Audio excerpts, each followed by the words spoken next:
Thanks for hopping into our session with Jenny Trees, Chief of our Community Engagement at US Rowing. This presentation is titled Expanding the Docks, Creating a Welcoming Boathouse for Everyone. So if you've been in some of the previous sessions, they've been in webinar format. This one we are doing in meeting format to get people as engaged as possible. So Jenny will be asking you all to just interact via chat and Q&A, and sometimes maybe come off of mute as well. Before I pass it off to Jenny to kind of lead it from here, just want to send a big thank you to our conference sponsor, Coffee Corporation, for sponsoring the full event for our Masters rowers. And then a big thank you to Philippi and to Crew Lab for being our additional sponsors as well. So without further ado, I'll go ahead and pass it to Jenny, and we'll be here to assist as needed. Thank you. Thanks, Sarah, and welcome everyone. I know you've dedicated your weekend to this conference, so I'm thrilled that you've joined me in this session. I personally obviously think it's a very important topic and just really welcome you and encourage your engagement. I hope I didn't catch anyone off guard by changing this from a webinar to a meeting, but it's a smaller group, so I'm hoping that we can get some good engagement going in the chat and in live, and we'll have a couple people kind of volunteer and come off mute later when I pose some questions to you. So we're actually gonna, my name is Jenny Trees. I'll do a more formal introduction, but we're gonna kick off with a video. And while that's kind of happening, if you wanna drop your name and your club or your rowing program, and if you're a coach or an athlete, into the chat, that would be great. So your name, your club, and coach or athlete while we go ahead and watch this video.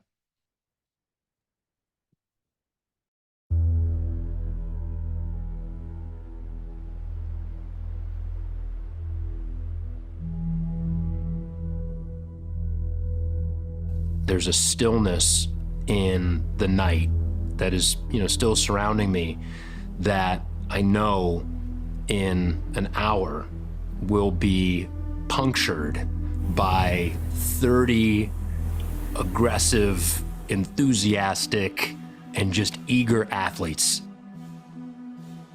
When you start in the dark and end in the light, I think it's a beautiful metaphor for what we're trying to do within this sport, as people growing, using rowing as the vehicle for growth.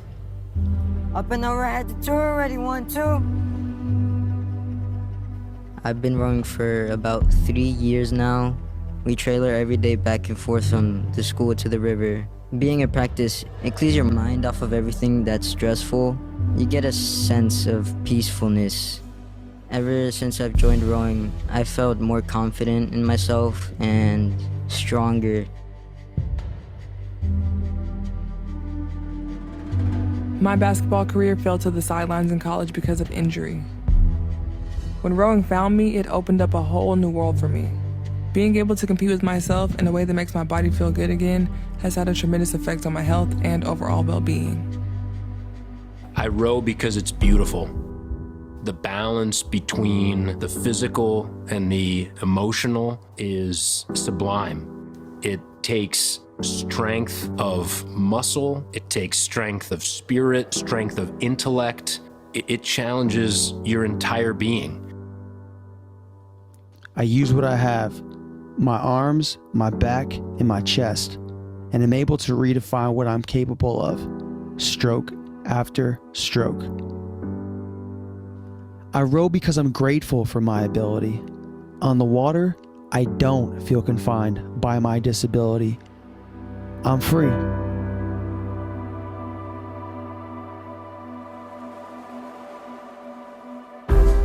I took my first strokes approximately 61 years ago. I find, a close race side by side is just exhilarating. During the race, there's so much going on, keeping part of your attention to the things that coach taught you that you need to focus on, pushing the limits of your body to a place that it's maybe never even gone before, and trusting that you have more and you can push for more, and it's all worth it because you're so committed to this goal, to the win, to the gold medal and the podium moment that any amount of suffering and fatigue seems completely irrelevant. You know, you don't stop rowing because you get old. You get old because you stop rowing.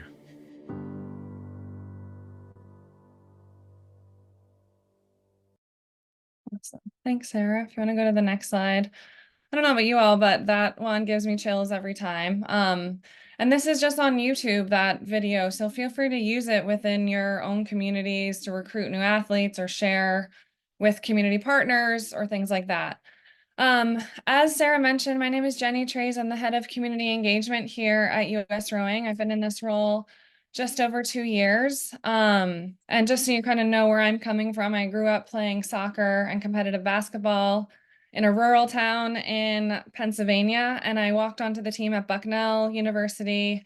And my career has been dedicated to bringing access mostly to rowing, but also other sports to people, mostly youth, who have not had that opportunity or wouldn't have that opportunity otherwise. So I spent 10 years at Row New York, started with 4 full-time people, and we expanded the program to 3 locations here in New York City and 40 full-time people. I got my master's in management at NYU Wagner, and I've served on various leadership councils regarding youth development. So I really bring that lens of kind of whole athlete development and reaping the full benefit of sport into this role here. And pictured here, you see my, she was just about to be 2 on the left, getting in the boat for the first time, and then watching her big cousin on the Schuylkill last year. So we look forward to doing that again this spring. So sports is very personal to me, not only as a former athlete myself, but raising a daughter who hopefully will reap the benefit of sport as well. So I want to go to the next slide here, Sarah.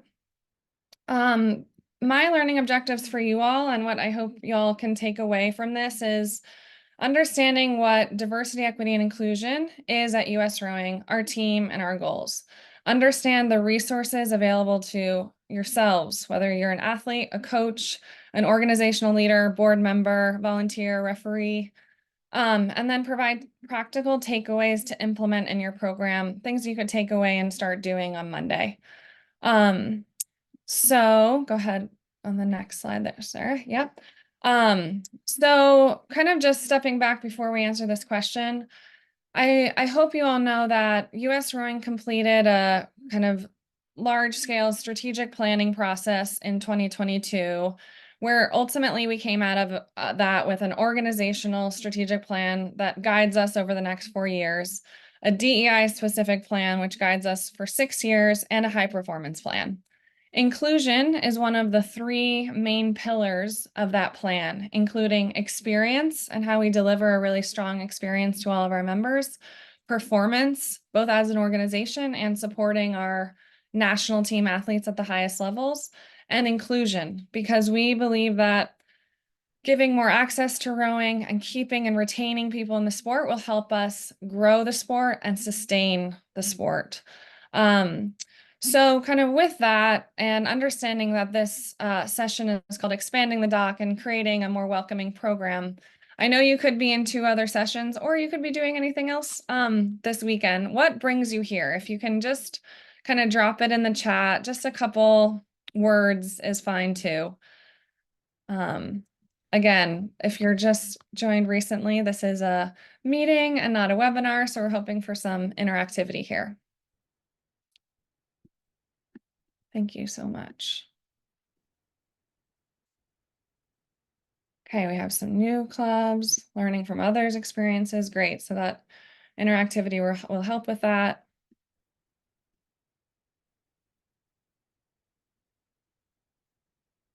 Better older rower, great. Member of our club's DEI, great that you have a DEI committee. Right, passion for helping to make our club better. Continuous effort. Yes, we're always learning and building. Intergenerational thoughts. Awesome. Expand our survivors program. Excellent. Great. Well, thank you all for being here and access. Good.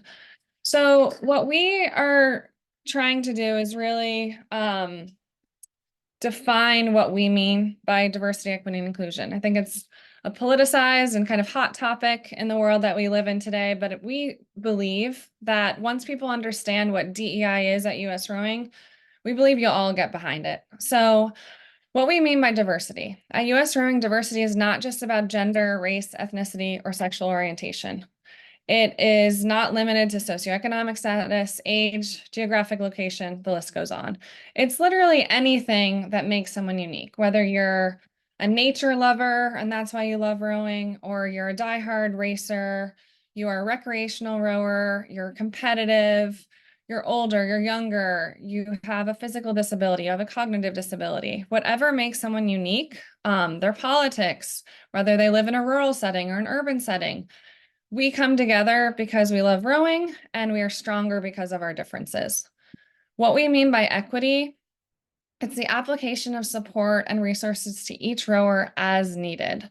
So we want each US Rowing member to have an equal opportunity to maximize their positive experience, take full advantage of the benefits of rowing, and reach their highest potential. That may mean that some rowers or some organizations are given different tools and resources to maximize that positive experience. And what we mean by inclusion is the degree to which an individual perceives themselves as an esteemed rowing member. So specifically, that each individual can feel a sense of belonging in this sport, connectedness and community, and value for who they are beyond just what they're pulling on the erg or their skills as a rower. Go ahead and, yeah, perfect.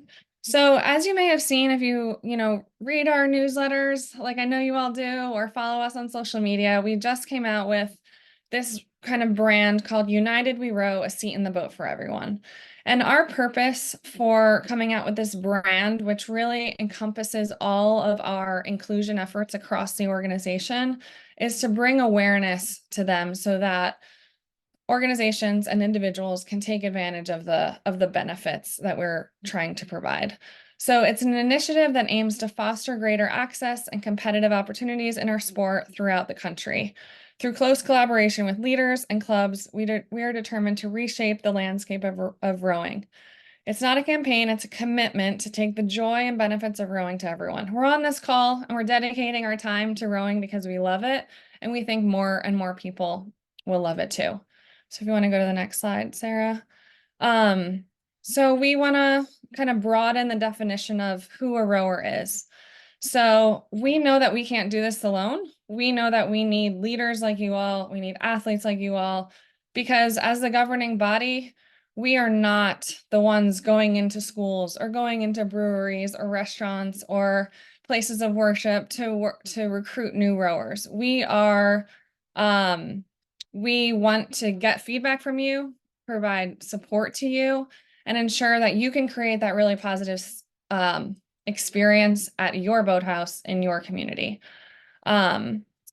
Cool. So as I mentioned, Sarah, yeah, you can go to the next slide.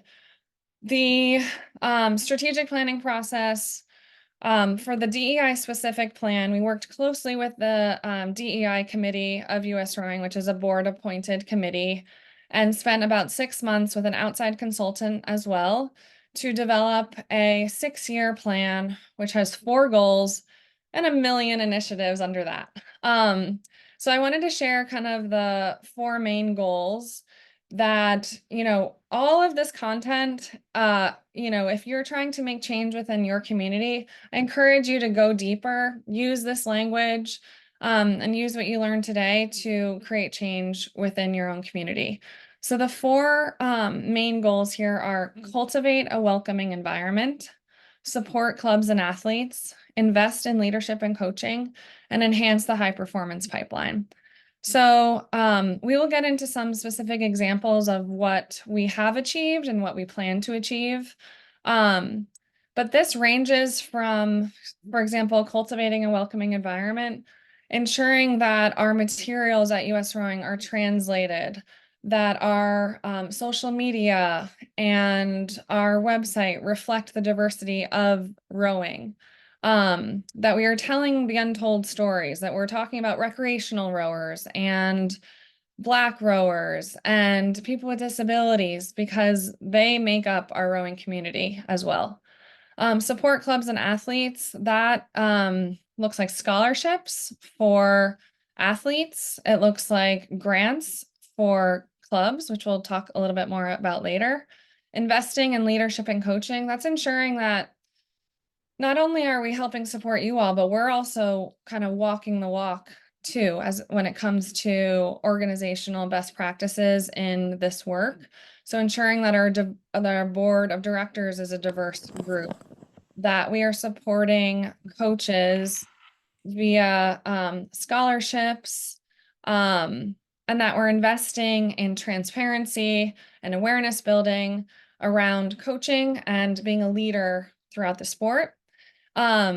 And some similar kind of quests along the enhanced high performance pipeline. So that's ensuring that we're breaking down barriers for athletes with high potential who may not have the financial support to get into the high performance program, and that we're really making that a transparent process, that we're keeping in mind the important things, even at the highest levels, of athlete safety, athlete-centric coaching, and human development at those highest levels as well. So that's kind of an overview of the plan.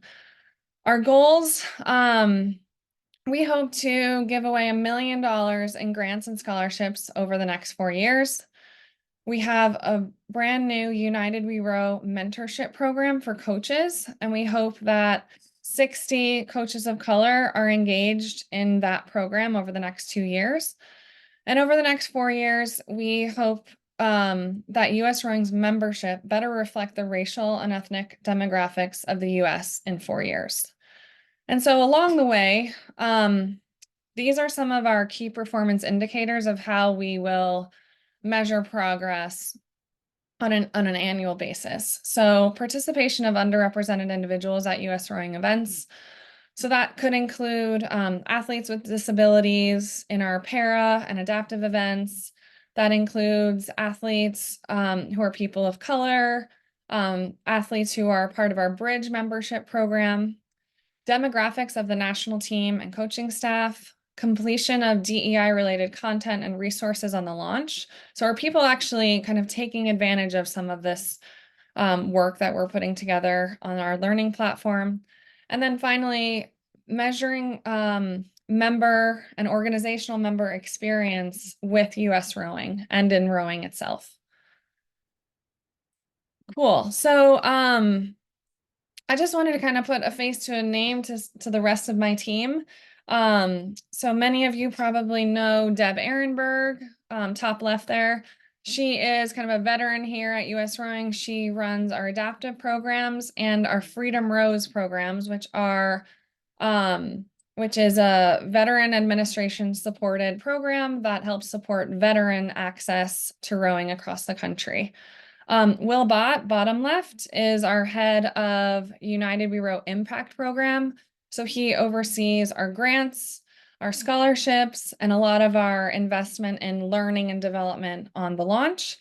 And then Jess Jackson, along with me, kind of has her hands across the entire organization, whether it's helping support activations at regattas, events for underrepresented people across the country, membership discounts and waivers. She works really closely with our communications team to bring stories to you all. So that's the team. It's small but mighty, and we are always looking to connect with people and help support you all. And then, I'm not going to go through this line by line, but just wanted to share a few things that we're proud of over the last year. So we have always kind of had some, waivers or discounts when it comes to memberships, but we've kind of formalized that process. We have an application process. Open Doors is our discounted organizational membership, and Bridge memberships are for youth athletes who need financial support. So if you know of anyone or any organizations that need to take advantage of that, it's good to keep in mind. As I mentioned, we host events at regattas. If you're heading to RowFest, you will see some of these regattas in action, but we had over 250 attendees attend Toast in the Tower, which was an event to celebrate athletes and community members of color at Youth Nationals. We had a United We Row event kickoff at Head of the Charles, and someone mentioned the Survivors Network, but working with Rowing Cares to support their work in providing rowing to cancer survivors. We invested $130,000 last year in scholarships for young people, $15,000 to coaches, and the list goes on. So I will not belabor that, but you can look back at this deck and then kind of a look ahead to 2024. Next slide. Oh no, did I have, okay, I did update it. We've launched our United We Row program. We're expanding the scholarships for coaches and athletes, expanding the discounts for membership organizations and individuals.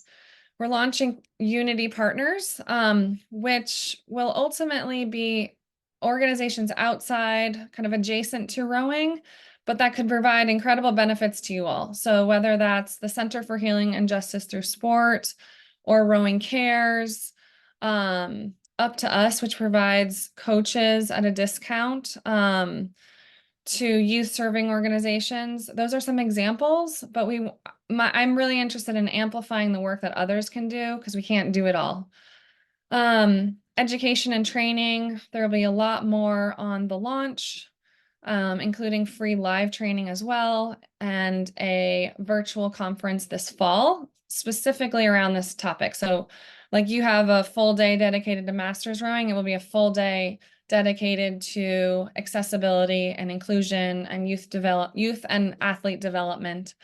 And we're really excited about expanding our partnership with We Ride Together as well. So what's the potential impact? If you guys could go ahead. So what's the potential impact of making programs more welcoming, more inclusive, more diverse, expanding the dock? Before we get into kind of the tangible best practices and some ideas around that, I wonder, if you're all here and invested in the work, what do you think the benefit could be?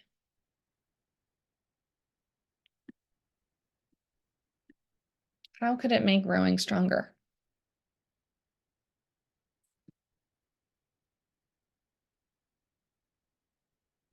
Definitely. Changing people's lives. Sports can have a huge impact. And I think rowing is unique in that way. Moving forward to a more just society, absolutely. Building perspective when you meet people who are different from you, especially young people. Moves the economics for clubs, yep.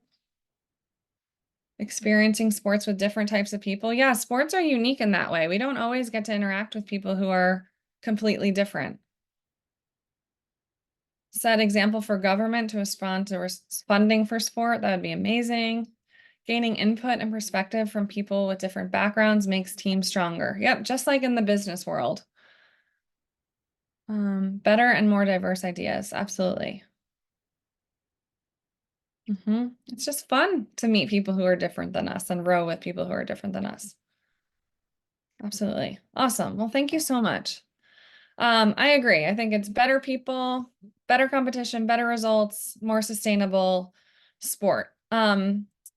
Cool. So another video, and again, these are available to you. So please take advantage of them when you're, kind of marketing within your own community. So we'll finish up this section of the overview with another video and then get into the tangible takeaways.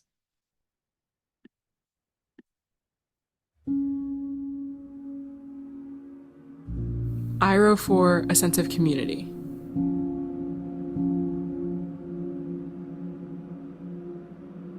Through the pain and the joy that is a result of the hard work you put in with your teammates, you get this irreplaceable bond and friendship that I haven't found anywhere else. Some of my hardest challenges and happiest moments have taken place in a boat.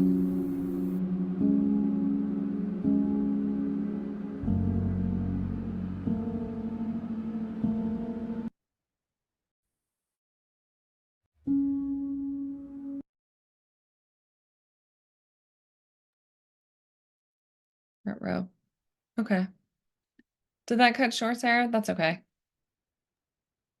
I think that was the full video Oh. in here.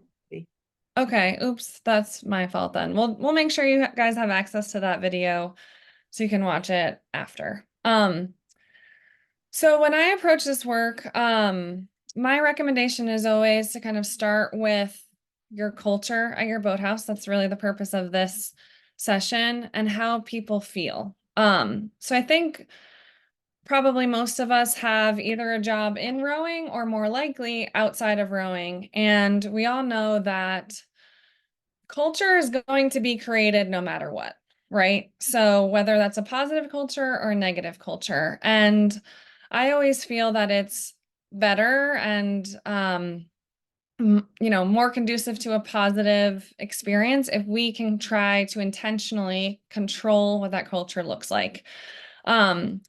So we will be kind of posing a lot of questions to ourselves. I'll encourage you to kind of think about it for a minute on your own, and then either drop some ideas in the chat, or we can have a couple people come off mute and share some of their thoughts as well. But that's kind of all of these things are going to be pointing to creating a culture where individuals feel like they're part of something bigger than themselves. They understand the expectations for behavior, for how they treat themselves and each other, their coaches, and ultimately, hopefully, get the most that they can out of showing up to the boathouse. So we'll start here with no matter what you feel about Amazon, I do like this quote a lot. So Jeff Bezos says, branding is what people say about you when you are not in the room. So like I said, no matter how you feel about Amazon, the brand kind of does speak for itself. It's quick. On the positive side, it's quick, easy, reliable. They'll have what you need. You know what the branding looks like. It's going to have a smile on the box. It's predictable. So asking yourself kind of what is that brand for my rowing organization? If it's not necessarily what I think it should be, what do I want it to be? Where's the discrepancy coming in? Is it different for people, for some people than it is for others? I'll later include the link to our DEI strategic plan summary. And I can tell you that people in rowing are experiencing rowing differently, whether they are coming from kind of a more traditional background, or maybe they rowed at their boarding school or at their university. They might be having a different experience for someone who's just walking onto a team, or maybe a person of color, or maybe a person with a disability. People are tending to experience rowing differently. And I think for all of us on this call, we're interested in raising that experience for everyone, keeping everyone who's in rowing currently in rowing. We want that. We're not trying to kick anyone out, but raising that bar across the board. So I want to ask you all a bunch of questions, and you'll have access to this, so you can always go back and do this exercise even with others at your boathouse. But when it comes to what people say about your club when you're not in the room, I would encourage you to either think about that or even ask people. So, do you all know, what are your values? Do others know them and live them? Not just know them, but actually practice them in your boathouse. How do you want people to feel at your boathouse? What skills and experiences do you want them to gain? Obviously, we want them to be strong rowers, but what else beyond that? Is it that intergenerational experience, as someone mentioned in the chat? What words do they use to describe your program when you're not around? How are you communicating with people outside the boathouse? Who you are via your website, social media, and other materials? How are you attracting people or not based on that? What are you marketing, and how are you trying to reach new people?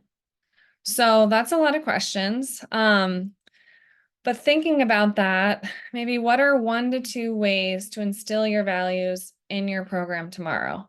And I have some suggestions on the next slide. I'm wondering what order to do this in.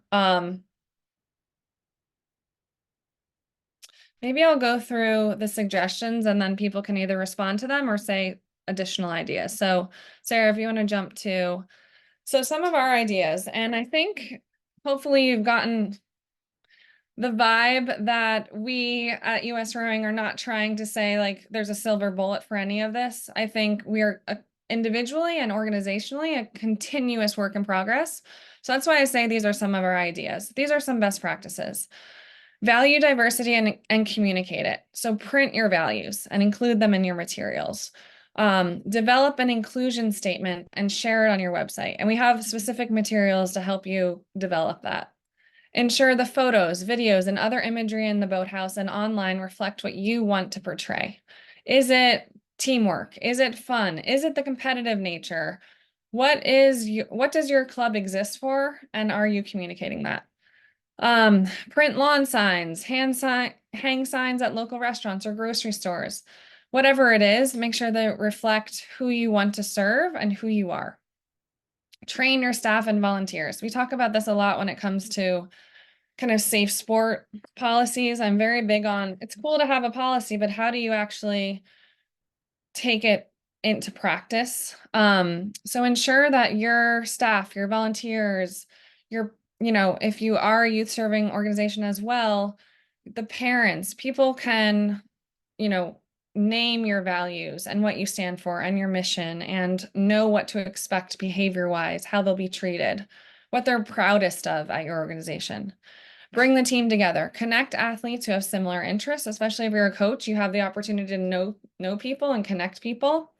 As a coach, greet each athlete and say each athlete's name at least once during practice. Be intentional about remembering little details about each athlete. Incorporate icebreakers, as corny as they can be. As I said, I think culture will happen. I'm definitely one to lean on the goofier, more positive side of that. And I know people have a love-hate relationship with icebreakers, but it doesn't have to be, a trust fall every time, but maybe, a question of the day or something to kind of get to know people beyond their seat in the boat. And use inclusive language. Use plain language. As rowers, we know there's a lot of jargon, even when it comes to, let me think, even like NCAA or HP, if we're talking about high performance, there's a lot of acronyms we use, and that can be alienating to new people in the sport. Translate documents if needed, use appropriate pronouns, and avoid using gendered ideas or gendered phrases. Use people first language. So that means people with disabilities instead of disabled people. Be empathetic and inquisitive.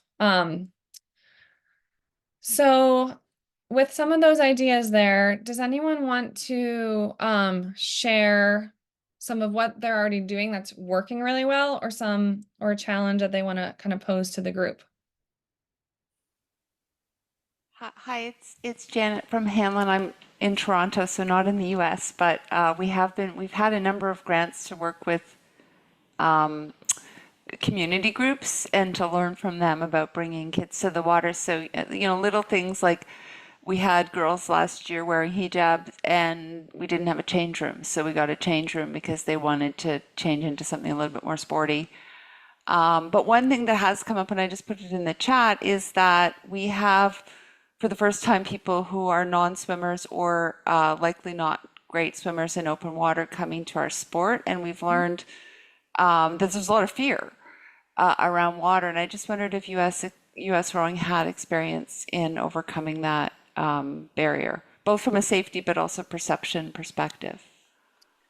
Yeah, definitely. I guess I'll touch on the perspective piece first. I think it starts with your like the top part here, ensuring your photos, videos, other imagery kind of displays normalizing that. So if you have athletes out there in low profile life jackets or even regular life jackets, like including that sometimes in your imagery. I would say it's really important also in your materials to say like no rowing experience necessary. No swim experience necessary if that's something that you can accommodate. And then we'll talk about the safety piece. I know that in my years at Row New York, that was something we had to really be explicit about. Like, it's okay that you don't know that there's a river behind your school. It's okay that you've never been on a sports team before. It's okay you don't know how to swim. We will support you in that. And we could deliver the swim lessons, not within Row New York, but in partnerships. So I would say, like, do what you can to facilitate breaking down that barrier of swim lessons by partnering with a local club that does those lessons, for example. On the safety side, that's like number one for anything, right? So I would say until you can provide those swim lessons, it's a very safe boat. So for example, at Row New York, we used a flat bottom barge. We used life jackets. We were not playing any games when it came to weather. So I think really, really erring on the side of safety. And then as soon as you can, we did it in their first winter season so that they wouldn't miss on water rowing, which is such a hook. We would have swim lessons happen over the winter time. And, we followed US rowing safety guidelines when it comes to what that swim test actually was. I think it's like 10 minutes of treading, putting on a life jacket, 100-meter swimming, that kind of thing. And you can find that in the safety materials. Anyone else want to share an idea or a challenge in any of these areas? In terms of your brand, your values, the perception beyond your boathouse.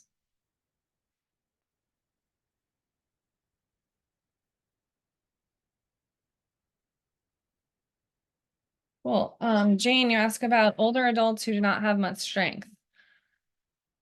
I guess my take, and anyone can jump in here, is that rowing is a really great way to build strength. I have seen like 8-year-olds hop on an erg. I have seen 90-year-olds on an erg. I think it's that type of sport where it kind of meets you where you are, right? It's very adaptable. So I would include that again in your marketing materials. It depends kind of on your audience and where you are, but I remember I went out for the team because in college, because I remember, and maybe it's just in my mind, but the postcard was so welcoming. It was like, come one, come all, short, tall, fat, thin. Like it was really just about, the welcoming nature of the postcard that attracted me to that like first day. Does anyone have an idea on Jane's question? Yes. Patricia. Oh, Patricia, you're muted. So can you unmute yourself? We have a saying in our boathouse in Florida. We unfortunately, I believe, don't get on the ergs enough because we can row year round here. Mhm. But when new people come in, whether they're children or an adult, their first impression is that they need to be 6'4" and have a big, strong chest, and it's an arm sport. So one of the first things we say is that every body is a rowing body. Mhm. And it, from the get-go, we've never put it in print, but from the get-go, that statement means a lot to a lot of people. Mhm. And I'm very small, and row well. I've succeeded in the sport, and so I use myself as an example of someone who I thought could never do this Mhm. and do it well and coach it. So it is for everybody. If that Absolutely. gives anyone any interesting clues about something. I love that. Thank you for sharing. And that's actually Nike's motto is like everybody is an athlete. So I think everybody is a rower is a really cool one. Yep. It's Janet. One specific barrier we've had is with launching boats. Like we don't have a lot of staff at our club, and they tend to work at the peak periods, and then we do have some independent rowers. And so having people come out in small groups where they aren't as strong to launch a boat has been identified as a barrier. So we're trying to deal with that through a combination of trolleys and having a slightly more staggered staff schedule. So there would be somebody, whether they're doing office work or repairing boats, like on site, both from a safety and a boat launch perspective. So that's kind of new to us. So we're trying that out this year, and we'll see how it goes. That's great. Yeah, it sounds like you're, you'll face many barriers. And actually, the next section is on barriers, so we can get to that. But I think normalizing, and you may have a specific personal reaction to, what people are saying or how they're feeling. But I think the more you can normalize and just be like, we're going to figure that out. Like, rowing is adaptable. We're going to, it's something that we do at our club to have 3 people take your single down with you. Like, that's totally fine. Just as long as you can get on the water, that's what's important to us. I think that is a really cool thing. Gail, we'll get to your transportation question, I think. And Tom, I would like to talk about kind of recruiting new rowers, including people with disabilities. So we'll get to that. And then veterans with post-traumatic stress, definitely, we can talk about that. Coach of cancer rowing. Cool. So let's actually move on to some of the barriers, the next section here. So I loved Boys in the Boat, as I'm sure many of you all did. And I will go ahead and read this quote by George Pocock. It is hard to make that boat go as fast as you want to. The enemy, of course, is resistance to the water, as you have to displace the amount of water equal to the weight of men and equipment. But that very water is what supports you, and that very enemy is your friend. So is life. The very problems you must overcome also support you and make you stronger in overcoming them. So what is this about? This is about barriers and how barriers, whether they're for individuals or they're, resistance and challenges, as an organization, they can make us stronger. If we overcome them, we can thrive. So this is about potential barriers that your athletes face, that your coaches face, to retain coaches. It may be the resistance that you face internally at your organization. So let's go ahead to the next slide, Sarah. Thank you. And these are some questions around barriers. So again, you'll have to screenshot this or look at the deck later. What barriers do some people face in your unique community when it comes to joining rowing? Are your boathouse, dock, parking areas more physically accessible to people with disabilities? What barriers do you face at your rowing program that may prevent you from being the most welcoming, positive, inclusive version of the program possible? What community partnerships can you develop to support your work? That some of these questions here can be answered by that. If you broke down those barriers, what would the positive impact be? How could you recognize a lack of diversity problem? How could recognizing a lack of diversity problem help you in the long run? If you recognize it, who else needs to understand that issue? How can you get them there? So what are a couple practical next steps for breaking down any barriers? So let's go to the kind of some of the tips. So get others. So if you're trying to make change within your own organization, it's easier to do it with a couple other people. So get others, ideally leadership buy-in to support this cause. Consider a committee or a task force, have some real goals and metrics, whether that's retention or new athletes, community partnerships, set some specific goals, and we have some materials for you to use there.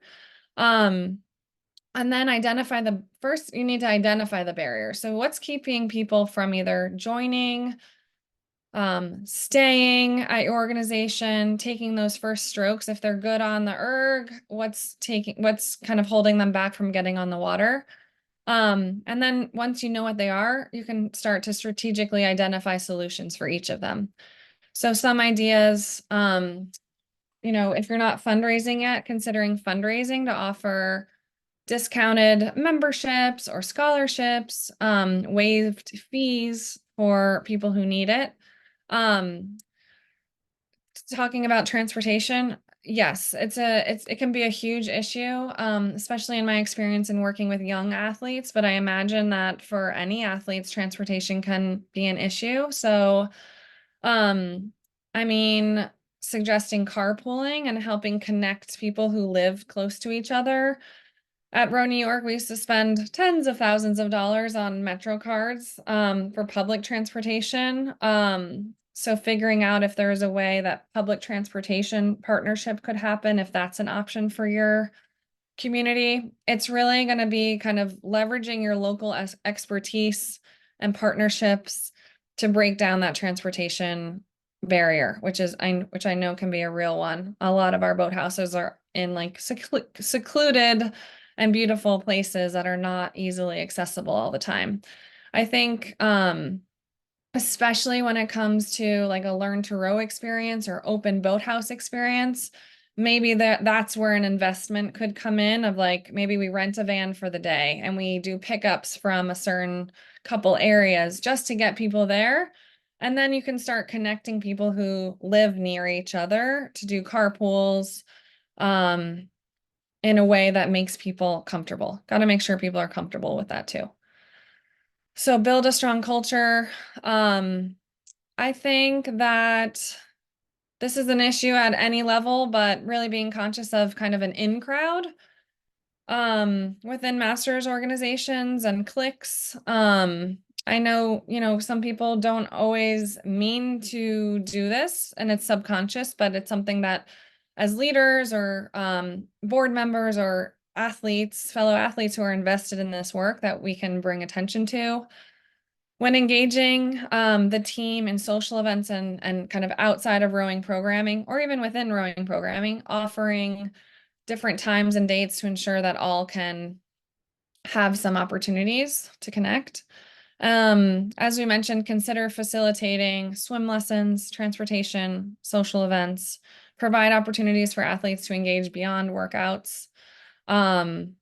Maybe there are different opportunities for people to run the music during erg workouts, to share what kind of music they like. Or you have a multicultural potluck, or there's lots of different ways to incorporate,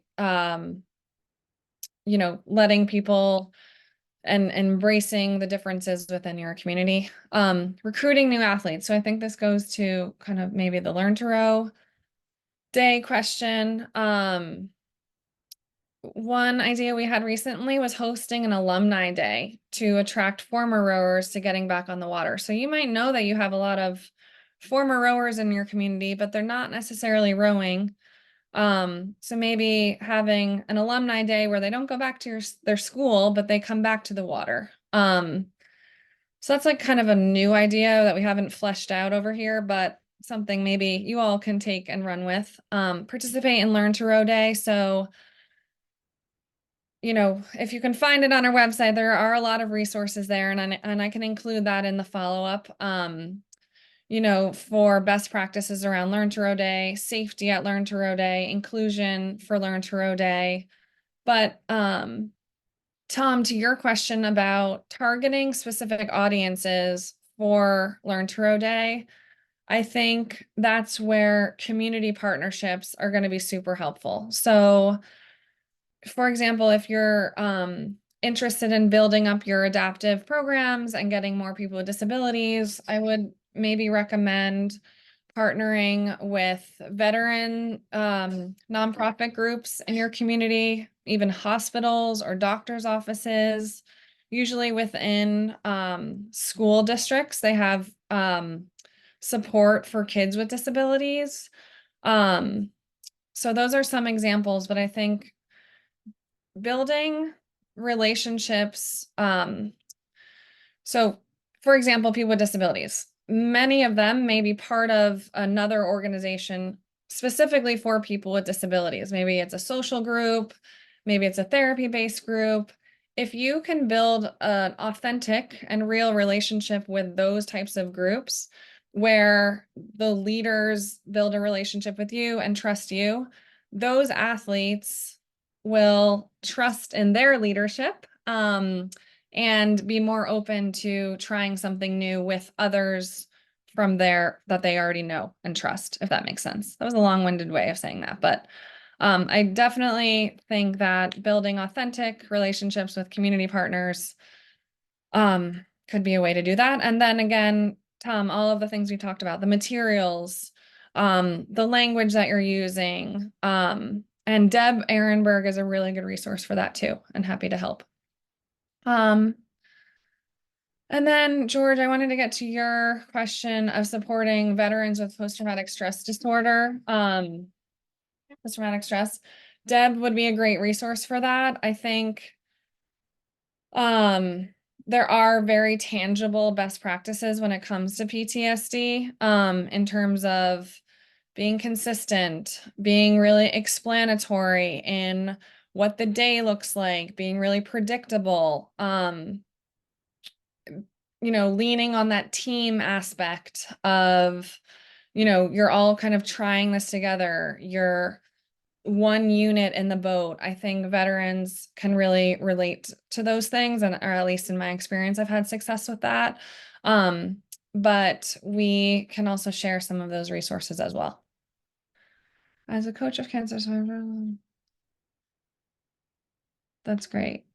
Okay, Tom's question. I helped to found my club, nor the mission, or unique.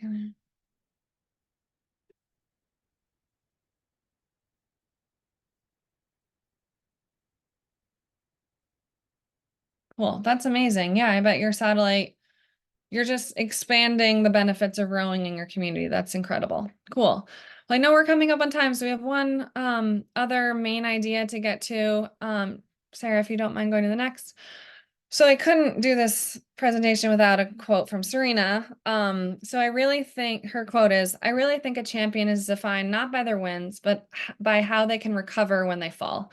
So this section is about feedback, and how you're measuring progress and hearing from your athletes. So if you go to the next slide, Sarah, again, questions to ask yourself.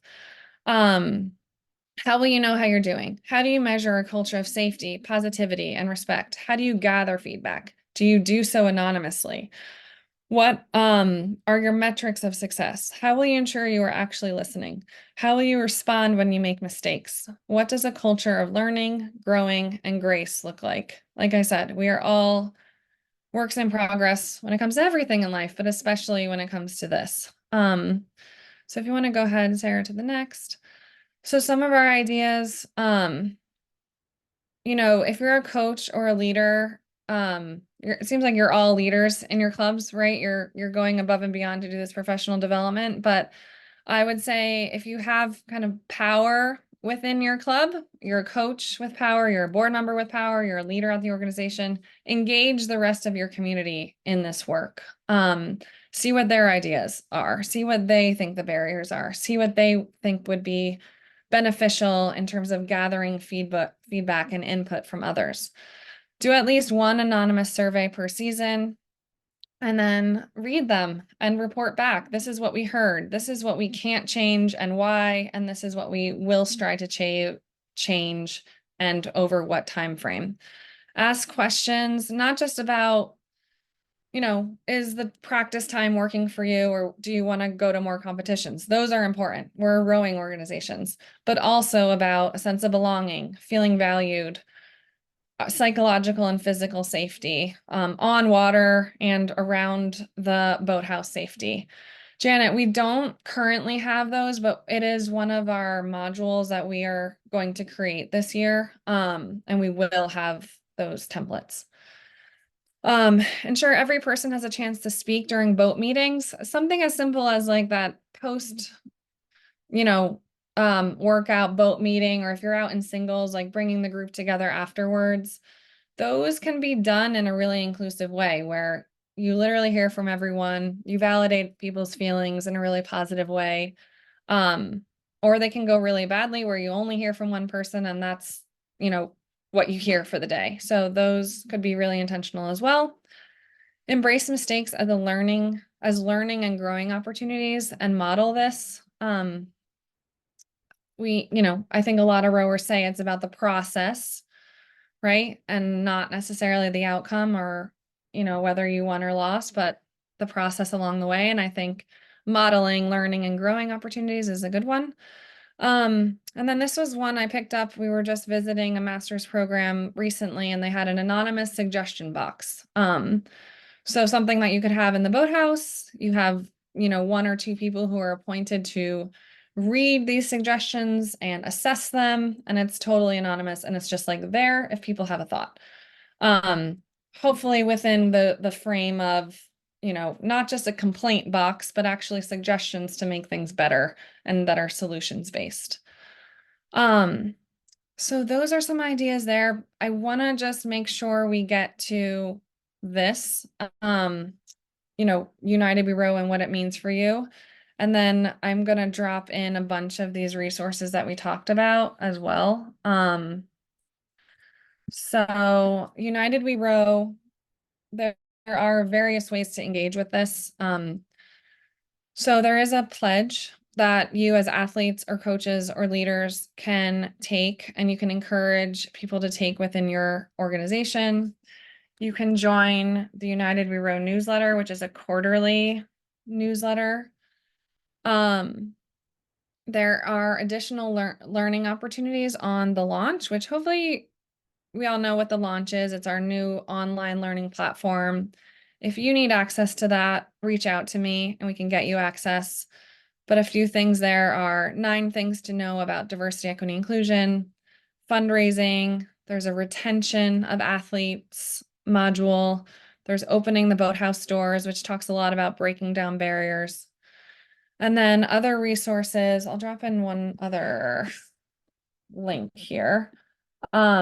We talked about like launching a DEI committee or a working group, putting an inclusion statement together. We actually do have materials to get you started on that. So I'm going to drop this page in here. And then